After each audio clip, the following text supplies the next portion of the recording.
When I first opened my eyes in the medical bay of the human vessel Athena, his face was the first thing I noticed, rough but gentle, with blue eyes that held a kindness I'd never seen in any species, least of all these unfamiliar two-legged beings called humans.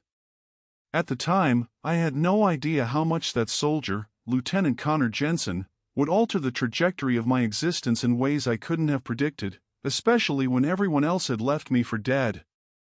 But I'm skipping too far ahead. Let me go back to where it all began. My name is Era, and I served as a scout for the Deloni Defense Forces stationed at the remote mining colony on Pyros 5. Officially, our task was safeguarding the mineral reserves from pirates and competing factions, but for someone like me, young and inexperienced, it was little more than a dull assignment in the middle of nowhere. That is, until the krill arrived. The krill were merciless insectoids, all jagged edges and ruthless cruelty. They struck without hesitation, overwhelming our defenses and cutting down everyone in sight. I stood paralyzed as they shredded my squad, their razor-sharp claws slicing through armor and flesh alike. Fear rooted me in place. Somehow, I managed to snatch my rifle and duck behind a pile of mining gear. My hands trembled as I fired blindly into the horde, each shot only fueling their rage. I knew it was futile, there were too many, and I was just one terrified soldier. Then came the searing pain as a talon ripped across my stomach, and I crumpled, my vision swimming as green blood pooled beneath me. As darkness crept in, I thought I saw unfamiliar ships descending from above, raining fire on the krill. Then nothing. I was certain that was it, another nameless death in a galaxy that didn't care. But fate had something else in store. I jolted awake with a sharp inhale, my hand flying to my abdomen, only to find it wrapped in odd white bandages. Blinking against the bright lights, I squinted at my surroundings, sterile metal walls, machines chirping with blinking displays, and a figure I didn't recognize hovering over me. "Easy there," the being said, his voice deep but soothing. "You're safe now. I'm Lieutenant Jensen, Connor, if you prefer. You're aboard the UTS Athena." I tried to speak, but my throat was bone dry. Connor handed me a small cylinder. "Here, drink this." Slowly. The liquid cooled my parched throat as I sipped. Finally, I rasped, "Where am I? What happened?" "We picked up your distress signal," Connor explained. "By the time we got there, the krill had overrun the outpost. There weren't many survivors, but we pulled you and a few others out before dealing with the rest." My chest tightened as I remembered my squad's fate, yet somehow, I'd been spared, rescued by these unknown creatures. "Rest," Connor said softly, placing a reassuring hand on my shoulder. The gesture, simple as it was, eased something in me. "You're still healing. The Athena has topped her medical tech, we'll have you back on your feet soon." I wanted to ask more, but exhaustion dragged me under, and I drifted into a deep, dreamless sleep, oddly comforted by the presence of this alien soldier who carried such quiet strength. Over the following days, I stayed in Med Bay, slowly recovering. The human doctors treated my injuries with technology far beyond anything I'd ever encountered: dermal regenerators, cellular stimulators, nanosutures. For my people, a wound like mine would have meant death or lifelong disability. Yet these humans spoke of me returning to full strength in a matter of weeks. I also learned more about my rescuers and the ship I now called a temporary home. The Athena belonged to the United Terran Starships, part of the Galactic Concordance's peacekeeping and relief fleet. Its crew was mostly human, a species still new to interstellar politics but quickly earning a name for themselves through their advanced tech, relentless courage, and baffling willingness to aid others, even at great personal risk. Lieutenant Connor Jensen became my most frequent visitor during recovery. He stopped by every day, sometimes bringing food, always checking if it was safe for Deloni biology, and sharing stories of human customs. Other times, he just sat with me, listening as I fumbled through tales of my homeworld, my family, and the fears I carried. I came to understand that Connor, like me, was a soldier, a member of the Concordance Marines. But when he spoke of his missions, there was always a quiet heaviness beneath his pride. He recounted the lives he and his comrades had saved, but his voice darkened when he mentioned those they hadn't reached in time. Those losses clung to him, an invisible weight he couldn't or wouldn't shake. One day, I finally asked him, "Why do you do it? Why throw yourselves into danger for strangers, for beings you don't even know? It can't be for glory or wealth." Connor was silent for a long moment, his gaze distant. Then, softly, he said, "I think it's just who we are. Humans, I mean. We learned the hard way back on Earth after centuries of war and suffering that we survive better together. That we're stronger when we stand united." He shrugged, as if it were that simple. "Out here, in the void where everything's cold and indifferent, there's already enough darkness. Someone's got to be the light even if it costs us." The idea was alien to me. My people valued pragmatism, survival of the fittest. Sacrificing yourself for outsiders was considered reckless, even foolish. And yet, I owed my life to that very recklessness. As the weeks passed, I regained my strength, and Connor and I grew closer. He told me stories of Earth, towering peaks, endless oceans, skies so vast they swallowed the horizon. In return, I described Keys, my home moon, with its dense jungles and violet-hued sunsets.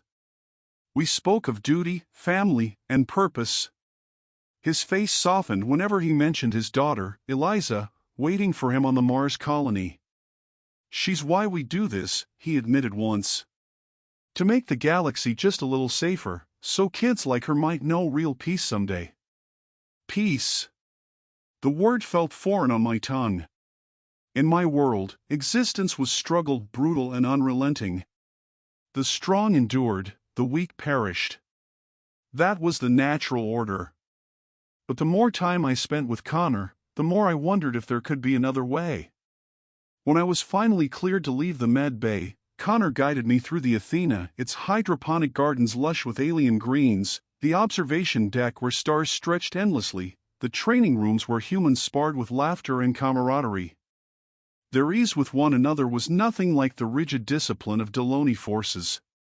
I met other Concordance members too, a towering Balian engineer, an Alscan navigator with silver-glinting eyes, Orosapian medics, all treated as equals by the human crew. Despite our differences, they worked as one. Yet, doubt gnawed at me. What was my place now? My squad was gone. My outpost, destroyed. Once healed, where would I go? Back to Keys? To a society that discarded the weak? One evening, in the quiet of the ship's gardens, I confessed my fears to Connor. "I don't know what comes next," I admitted, tracing the faint scars on my hands. "You've saved me, shown me kindness I don't understand. How do I repay that? How do I move forward?" Connor didn't answer right away. Then, slowly, he took my hand, his grip warm, steadying. "There are still hundreds down on Pyros 5, he said. Wounded. Homeless. The Krill left ruins behind. They need help." I stared at him. "You're going back? After what happened?" He nodded. "The Athena may carry guns, but her heart's in healing. We go where we're needed." His fingers tightened around mine. "And I think you're needed too." "Me?" I almost laughed. "I'm just a broken soldier." Connor smiled, that quiet, knowing smile. "You're a survivor. Someone who understands their pain in ways I never could. You know that world. You've got strength even you don't see yet." He held my gaze. "Come with me. Let's help them rebuild." Something swelled in my chest, an emotion I couldn't name. I still didn't fully grasp these humans, their selflessness. But I understood him. This man who'd pulled me from death, tended my wounds, and now stood ready to dive back into danger with me at his side. How could I say no? I exhaled, squeezing his hand back. "All right," I murmured. "Let's go, be the light." And just like that, a new path opened, one I'd never imagined. The next day, we descended to Pyros 5 with the away team. The devastation was worse than I'd feared. Smoldering wreckage. Cratered earth where the Athena's guns had scorched krill hordes. Makeshift tents overflowed with the injured, the air thick with ash and despair. For a moment, I froze, the memories of that day crashing over me. Then Connor was there, solid beside me, slinging his medkit over his shoulder. "Come on," he said, hefting a supply crate. "Work to do." We moved toward the field hospital, where Concordance medics darted between cots. A cluster of Delony survivors huddled apart, their wary eyes locking onto me, taking in my face, my Concordance-issued fatigues. "Peace," I said in Dell Standard, lifting my hands. "I am Arizan, 118th Scout Battalion. This human is a medic. We're here to help." A young miner, face streaked with soot and pain, snarled, "Why would Terrans lift a finger for us? We're nothing to them." Murmurs of agreement rippled through the group. Before I could reply, Connor knelt, pulling an iridescent vial from his pack, a Delony-grade painkiller. "You're right," he said, his translator rendering his words flawlessly. "We're not here because some tree forces us," Connor said, his voice steady as he held up the medical vial. "We're here because you're suffering, and we can help. That's reason enough." The miner studied him with hard eyes, weighing his sincerity. After a long pause, he finally reached out and took the offering. Connor carefully rolled up the man's tattered sleeve to treat the deep gashes beneath. The others watched, tense but no longer recoiling when we approached. One by one, they let us tend to their wounds. We moved through the camp like this for days, Connor administering care with practiced hands while I translated and offered comfort in our native tongue. Some we visited in their makeshift shelters, treating infections from contaminated water or the slow wasting of malnutrition. Others needed help carrying their dead, their mourning cries rising toward Pyro's twin moons as we offered what little solace we could. We organized supply drops from the Athena stores, making sure the rations matched Delony dietary needs. Slowly, the suspicion in my people's eyes softened into something like gratitude, even awe, as they witnessed these humans working tirelessly without expectation of reward. It was revelatory. Watching them, I began to understand that compassion wasn't weakness, but a different kind of strength altogether. Not that it was easy. The scale of devastation sometimes threatened to overwhelm us. One morning, after spending the night battling to save a child with severe plasma burns, I found Connor alone at the camp's edge. His shoulders sagged with exhaustion, his usual steady presence dimmed. "Hey," I said softly, joining him. "You all right?" He managed a tired smile. "Just thinking. Wishing we'd arrived sooner. That we could do more." I understood that ache too well. Our outpost had been among the strongest in the sector, yet it fell in hours. How many might we have saved with Terran technology? With their relentless determination? But regrets changed nothing. "We're doing everything possible," I reminded him. "You taught me that. Look at what we've accomplished already. My people are starting to believe in something beyond survival." Some of the tension left his frame as he considered this. "Guess you're right," he admitted. "Just hard not to feel the weight sometimes. Eliza would tell me I'm being too hard on myself." "Smart girl, you're Eliza," I teased. "Maybe you should listen." He snorted, bumping his shoulder against mine. The casual contact sent warmth curling through me. These moments with Connor, the easy banter, the unspoken understanding, felt more natural than anything in my life before. We lapsed into comfortable silence, watching the moons dip toward the horizon as the camp stirred behind us. Eventually, Connor turned to me, his expression unreadable. "What happens for you after this?" he asked quietly. Have you thought about it? The question sent a chill through me. I'd been avoiding it. The Athena had started to feel like home. Connor had started to feel like more. I don't know, I admitted, hating the tremor in my voice. Return to keys, report to command. The words tasted like ash. The thought of leaving now made my chest ache. Connor studied me for a long moment. I thought he might reach for me, but he just nodded, turning back to the sunrise. You've more than proven yourself here, he said finally. Your resilience, your adaptability, the Concordance could use someone like you. If that's something you'd want. My pulse stuttered. Was he offering? You mean stay? On the Athena? The grin that broke across his face could have outshone Pyro's sun. Yeah. If you want. Joy surged through me so fiercely it stole my breath. I thought of my old life, the rigid hierarchies, the constant competition, and then of the Athena's crew, their easy camaraderie.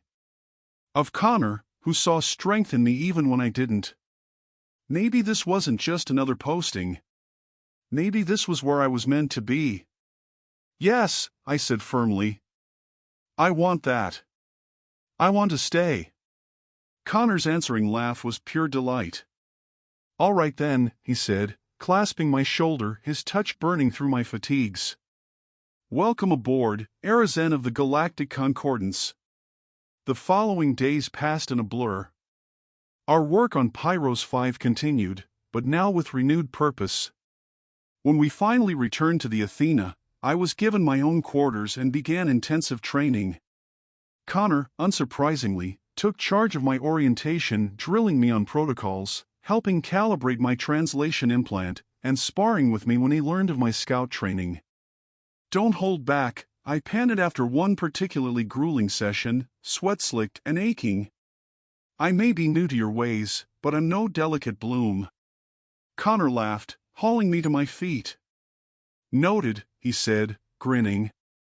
I'll remember that next time you're swearing at me from the mats. As I settled into ship life, I marveled at how seamlessly the crew accepted me. The Vian engineer sought my input on shield modifications against krill weaponry.